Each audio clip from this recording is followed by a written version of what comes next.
I hope you're well. The other month I did the classics book tag, and in that tag there was a question about adaptations, and I think I mentioned in that video that I could talk about classic adaptations forever, so I thought I might start a video series so I could do just that. TV and film adaptations of classic books, mainly 19th century to early 20th century British literature adaptations, were a staple of my childhood. They were one of the things that my whole family could sit down and enjoy together, and we always get excited when a new adaptation from the BBC especially gets announced. Most of the classic novels that I've read, I watched the adaptation first, and this definitely helped my understanding and enjoyment of reading those books. In this series, I want to recommend my favourite adaptation for a wide selection of classic books from different authors. I thought I would start off with Jane Austen, as the 1995 Pride and Prejudice adaptation was the first classic adaptation that I watched. I'll go through her books in the order in which they were published. So first up is Sense and Sensibility. By the way, I'm not going to worry too much about older adaptations. I'm mainly looking at TV and films made in the 90s and the 2000s. A lot of old adaptations are incredibly stilted. It's much more like watching a play that's been filmed rather than a film or TV show, and so most of them are not really palatable for a modern audience. So for Sense and Sensibility, my favourite adaptation is definitely the 1995 film,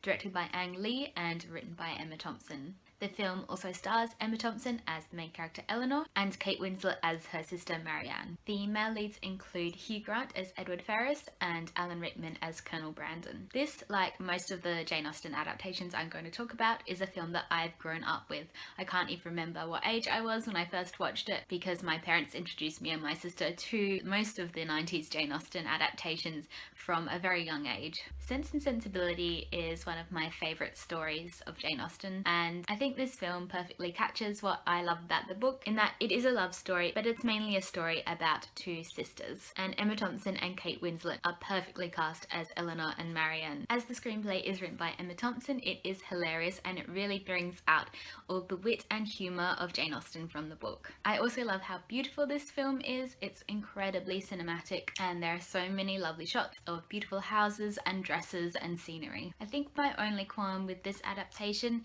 is I'm not too sure about Alan Rickman as Colonel Brandon. The part of the book where Marianne is recovering from her illness and starting to fall for Colonel Brandon, I always found a little bit difficult to believe, and with the tight time limit of a film, it is pretty tricky to get that character development on screen when it pretty much is during the last half hour of the film and all the storylines are just getting wrapped up. I think Alan Rickman is great as the character. I just didn't really get any chemistry between him and Kate Winslet, which made it a bit difficult to believe in that section of the story. What I also love about this film is it doesn't take itself too seriously, and I think that's the key when creating a Jane Austen adaptation, because Jane Austen didn't take herself too seriously. There is a more recent adaptation, a TV series made in 2008, written by Andrew Davies, who wrote the famous 1995 Pride and Prejudice version. I think this is an okay adaptation. I like the casting of Eleanor and Marianne. I didn't think Dan Stevens made a very good Edward though. He just makes him a very charming, nice character, which I found a bit boring and bland. I think Hugh Grant's really awkward portrayal of Edward Ferrars is much more interesting. I also think the TV series was actually too long for the story. Although a TV series should give you more opportunity to put more of the book on screen, I actually found it kind of kept along the same route as the film, but just kind of extended everything, so it felt just way too long. Next up is Pride and Prejudice, and of course for this I'm going to say the 1995 BBC adaptation of Pride and Prejudice by Andrew Davies. So I think I've been watching this series since it came out when I was about 2 years old. I remember watching this on the VHS copy that we had, which was actually like a double VHS set because they couldn't fit all the episodes on one tape, and my family and I would watch that pretty much once a year at least. And then when the DVD came out, we got this one, and this is actually the first DVD my parents bought. They have a newer one, which is a special edition one that has extra special features on it, so they gave me this one that I could keep for myself. Having watched it ever since I can remember, I obviously have a huge nostalgia affection for the series. I would not recommend watching it with my family, as we can quote pretty much every single line. And so for me, the characters are the actors in this story, and this interpretation of the story is the ultimate one for me. Again, what I love about this is the humour. Andrew Davies really draws out all of the humour of the book and especially of the characters. What I also love about it is the little bits that it's added in. For example, there are little scenes of Elizabeth going for walks around the countryside. Actually reading Pride and Prejudice, I find it reads a lot like a script. There's a lot of dialogue and almost no description. We get very few descriptions of the characters or of the scenery or even descriptions of what the characters are particularly doing. It will mainly just be dialogue, which makes it almost like a blank script for any adapter to take up and put their own visual interpretation on it. I know the thing that people remember the most about this adaptation is the Colin Firth diving in the pond scene. Because I've watched this from a very young age, the sort of romanticism of that scene just went right over my head. I love the pacing of this series as well. I think it really perfectly cuts up the story into episodes and you really get the sense of time passing, and in some ways, because Elizabeth has to go through such a huge mental transformation from hating Mr. Darcy to being in love with him, you really get the sense of that transformation and that journey that she goes on. The only qualm I would have is the casting of Lydia, although I think Julia Sawalha is perfect as Lydia and she gives an amazing performance. She is very obviously not 16, and so to me growing up I had this very grown-up idea of what a 16-year-old would look like, and so was quite surprised when I reached the age of 16 and realised actually no, I was still a child. And I think the seriousness of what Mr. Wickham does by eloping with Lydia is a bit lost because Julia Sawalha is so grown up looking. You don't get that sense of he's just taken a child and run off with her and pretty much ruined her life. I am one of those people who does not like the 2005 Keira Knightley film. I can appreciate it as a very pretty film, and if that was the first adaptation that you saw and really loved, then I can understand why you might like it. For me,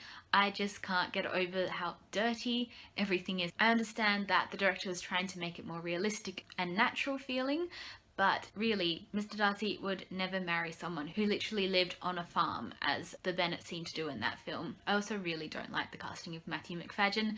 Mr. Darcy is meant to be proud and shy. He's not meant to be really awkward and constipated looking, as Matthew Macfadyen seems to do in that film. There is also an old 1940 made Pride and Prejudice adaptation in black and white, starring Greta Garbo as Elizabeth Bennet and Laurence Olivier as Mr. Darcy. I have seen this film. It's okay as an old film. It's kind of fun and good entertainment if you like that old 40s style film. They change quite a bit of the plot, especially to do with Lady Catherine de Bourgh at the end, and they also put them in Victorian dresses instead of Regency era dresses, obviously because the big skirts and the big puffy sleeves were seen as a lot more exciting, especially around an era when Gone with the Wind was popular, but it is just not accurate at all. The next on my list is Mansfield Park. I have not enjoyed any adaptations of Mansfield Park. I watched the 1999 film adaptation starring Frances O'Connor as Fanny and Johnny Lee Miller as Edmund. It was an interesting film in that it was very stylized in places, but then would go completely natural in other places. I can see that the filmmakers are trying to do something a bit different, but to me it felt a bit clumsy. If you're going to be stylized, I think you should just go the whole way. A lot of people say that the characterization of Fanny in that film is a little bit of Jane Austen and a little bit of the character Fanny combined, which I can certainly see because she's nothing like the character in the book at all. I just found it kind of boring, kind of lifeless adaptation. I think Mansfield Park as a story is very difficult to adapt because it's a very inward, character-driven rather than plot-driven book. I like that in the film they address the issue of slavery that a lot of people believe Jane Austen did surreptitiously put in the book. However, they didn't address the fact that Fanny and Edmund, who get together at the end of the film,